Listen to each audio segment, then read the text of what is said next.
revue de presse préparée par Georges Déthié-Diop et la réaction du gouvernement au rapport d'Amnesty, l'ONG internationale de droits de l'homme qui épingle le Sénégal. Oui, c'est Ismaïla Madior Fall qui rectifie. Amnesty, le gouvernement qui a porté la réplique à l'organisation internationale sur la situation des droits humains au Sénégal. Et c'est le ministère de la Justice qui est monté au créneau. L'organisation faisait état, vous l'avez dit, de plusieurs cas de violation des droits humains au Sénégal. Des accusations graves et erronées, peut-on lire à la une du journal Le Soleil, qui rapporte ainsi la réaction de l'État qui souligne l'observateur déchire le rapport d'Amnesty International. Pour le journal Le Quotidien, IMF, comprenez Ismaïla Madior Fall, IMF met le rapport d'Amnesty dans le seau. Le Quotidien indique que pour les services du garde des Sceaux, l'organisation dirigée par Seydi Gassama a tout faux sur la situation des droits de l'homme au Sénégal et le rapport pose un problème d'objectivité et de méthodologie. Elle opte de faire savoir que, point par point, le ministère de la Justice démonte le rapport épinglant le Sénégal. Et dans le quotidien LAS, c'est Moustapha Niasse qui démonte l'opposition. Le journal se fonde sur le communiqué qui a sanctionné la réunion du secrétariat politique exécutif de l'Alliance des forces de progrès. LAS rapporte que l'AFP s'en est vertement pris à l'opposition, qualifiée de club circonstanciel, de frustré, de haineux et d'incompétent avéré, qui s'emploie à déstabiliser un pays qui a été pendant 12 années dans l'étau d'une gouvernance malsaine et populiste.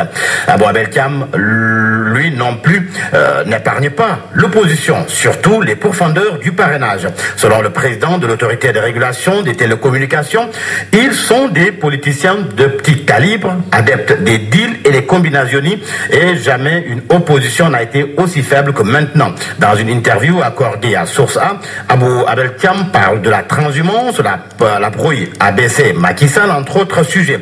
Quelques extraits de l'entretien mis en exergue à la page de titre de Source A. Cela fait tiquer de voir certaines personnes se rêver chef de l'État du Sénégal. ABC, selon lui, n'est pas exempt de reproches, mais je vois aussi que le pouvoir s'accommode de cas pires que celui de ABC.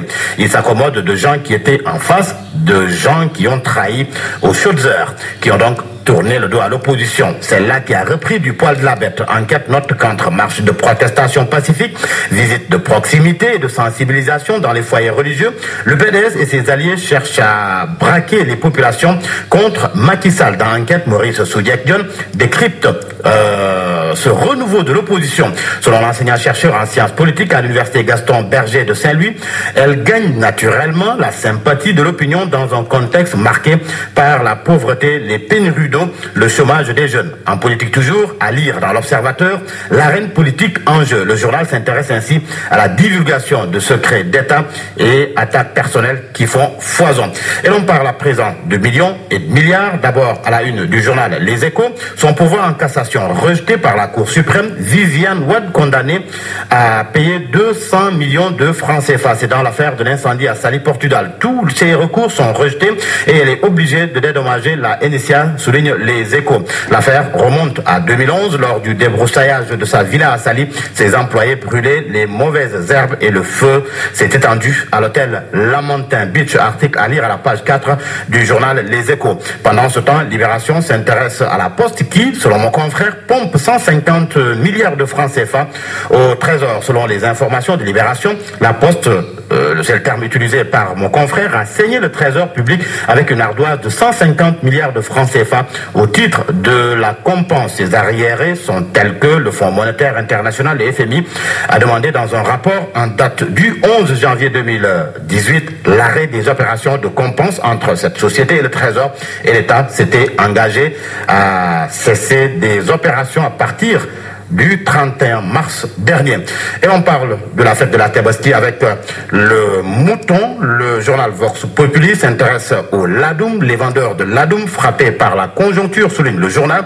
Certains exposent des moutons qui coûtent 700 000 francs CFA à 20 millions et ce n'est pas offert à tout le monde. N'est-ce pas?